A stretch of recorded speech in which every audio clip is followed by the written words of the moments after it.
In Mercedes world, W220 is considered to be beginning of an end for Mercedes. This S-Class felt light.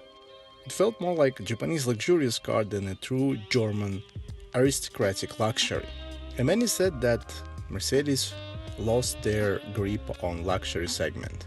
Before W220, Mercedes was untouchable by anyone. After W220, it became a little bit better than competition, in some cases even worse. But there were some W220s that absolutely killed all the competitors with their sexy looks, handling and endless power that sometimes was delivered like smooth, creamy, wonderful, delicious shake, or sometimes like a prison riot in your mouth. And today we will talk about them. Let's start from S600 that were produced from 1998 till 2001. It had 5.8-liter V12 that were less powerful than W140's S600, and that was very disappointing. It generated 367 brake horsepower and 0 to 100 km happened in 6.5 seconds. W140 S600 0 to 60 times was in 6.2 seconds. And not many people understood why there's such a difference. But also there were some customers that loved the smoothness of S600 without turbochargers. Next we had my personal favorite S55 Amg.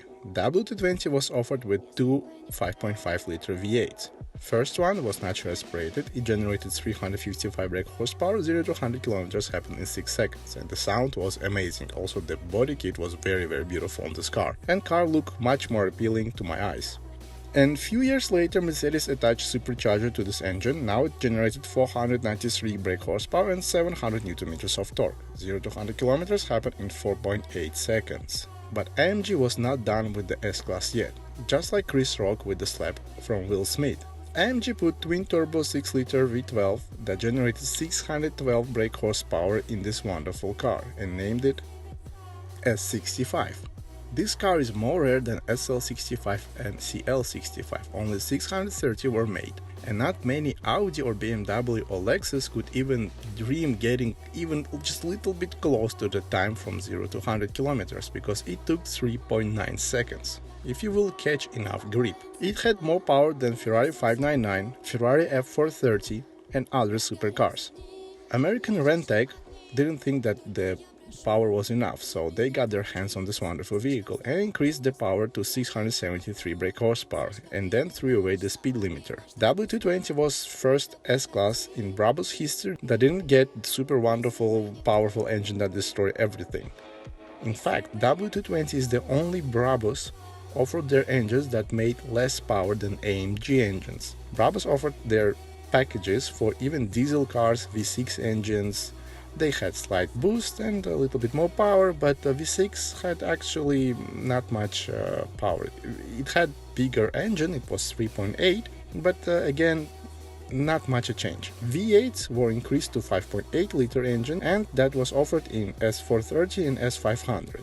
They generated 400 brake horsepower, also 0 to 100 happened in 6.1 seconds. Also 6.1-liter V8 were available, and again in S430, S500 and S55 AMG cars. V12 was offered as naturally aspirated or V12 bi-turbo, but it generated 580 brake horsepower, not like AMG's 600 plus.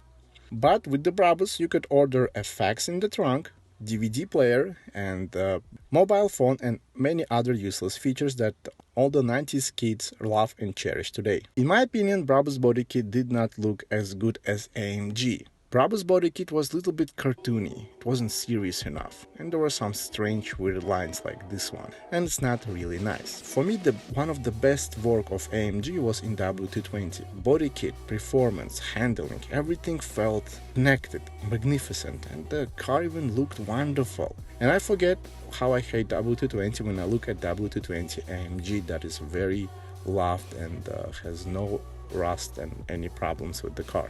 And now they're not expensive, so if you think about it, you can buy one.